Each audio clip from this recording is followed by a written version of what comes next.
Nandini outlet ഇനി വണ്ടൂരിലും. പാലിന്റെ നന്മയും ആരോഗ്യ സുരക്ഷയും കോർത്തിണക്കിയ കർണാടക മിൽക്ക് ഫെഡറേഷന്റെ പാലുൽപ്പന്നങ്ങൾ തുടങ്ങി 50-ൽ പരം വ്യത്യസ്ത ദോശകളുടെ രുചി വൈവിധ്യങ്ങളുമായി നന്ദിനി കഫേ. നമ്മുടെ ബന്ധങ്ങൾക്ക് നൽകാം സുതാര്യതയുടെ പൊൻതിളക്കം. Beauty mark golden diamonds, specially for you. Karuvarakundu Kalkundu അട്ടിക്ക് സമീപം പട്ടാപ്പകൽ ജനവാസ മേഖലയിൽ കാട്ടാന ഇറങ്ങി. രാവിലെ ടാപ്പിങ്ങിനെത്തിയവരാണ് കാട്ടാനകളെ കണ്ടത്. 5 ആനകളാണ് കൂട്ടത്തിലുള്ളത്.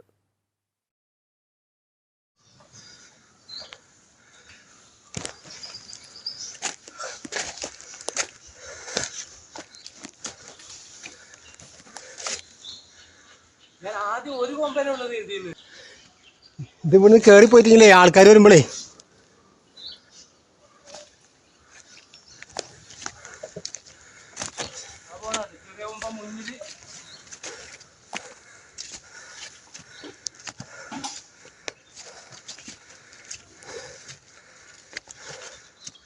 ടാപ്പിംഗ് തൊഴിലാളികൾ ഒച്ചവെച്ചെങ്കിലും കാട്ടാനകൾ കാടുകയറാൻ തയ്യാറായില്ല. നാട്ടുകാരുടെ നേതൃത്വത്തിലാണ് ആനകളെ തുരത്തുന്നത്.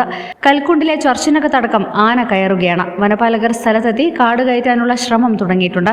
കഴിഞ്ഞ കുറെ കാലമായി കരുവാരക്കുണ്ട് കൽക്കുണ്ടിലെ ഈ കൃഷിയുടെ ജനവാസ കേന്ദ്രങ്ങളിലും ഈ കാട്ടാനക്കൂട്ടം ഇങ്ങനെ സഞ്ചരിച്ചു കൊണ്ടിരിക്കുന്നത്. ഇവിടുത്തെ കുറെ കൃഷികളും മറ്റും നശിപ്പിച്ചു. കഴിഞ്ഞ തൊട്ടടുത്ത ദിവസം ഇവിടുത്തെ ക്രിസ്ത്യൻ ചർച്ചിനകത്ത് കാട്ടാന കയറിയുണ്ടായി. അതുപോലെ തന്നെ ഇവിടുത്തെ കൃഷികളും അതുപോലെ മറ്റു കാര്യങ്ങളും നശിപ്പിച്ചുകൊണ്ടിരിക്കുന്ന ഈ കാട്ടാനക്കൂട്ടത്തെ ഓടിക്കാനോ മറ്റ് നടപടികൾക്കോ ഇവിടുത്തെ ഡിപ്പാർട്ട്മെന്റോ ഫോറസ്റ്റോ ബന്ധപ്പെട്ടവരോ എന്നും രംഗത്ത് വരുന്നില്ല. ഈ ഫോറസ്റ്റ് സ്റ്റേഷനിൽ ചെന്ന് പല പ്രാവശ്യം കർഷകരായ ആളുകൾ ഇതിനെക്കുറിച്ച് പരാതി പറയുമ്പോൾ അവർ പറഞ്ഞ് ഞങ്ങളുടെ അടുത്ത് ജീപ്പില്ല എന്നാണ് പറയുന്നത്.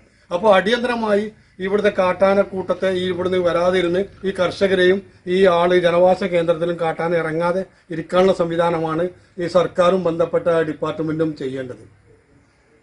മാസങ്ങളായി കാട്ടാനകൾ ജനവാസ കേന്ദ്രങ്ങളിൽ ഇറങ്ങി കൃഷി വ്യാപകമായി നശിപ്പിക്കുന്നതിനാൽ കർഷകർ കൃഷി ഉപേക്ഷിക്കേണ്ട അവസ്ഥയിലാണ്.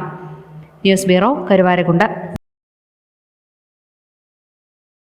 നിങ്ങളുടെ കയ്യിലുള്ള പഴയ സ്വർണ്ണാഭരണങ്ങൾ നൽകി 6 മാസത്തിന് ശേഷം പുതിയ 916 സ്വർണ്ണാഭരണങ്ങൾ പണിക്കൂലിയില്ലാതെ സ്വന്തമാക്കാം. Sara golden diamonds, Wandoor, Edavanna. തലമുറകൾ സാക്ഷ്യം വഹിച്ച വിശ്വസ്ത പാരമ്പര്യവുമായി PAK golden diamonds. Most trusted gold, PAK gold and diamonds.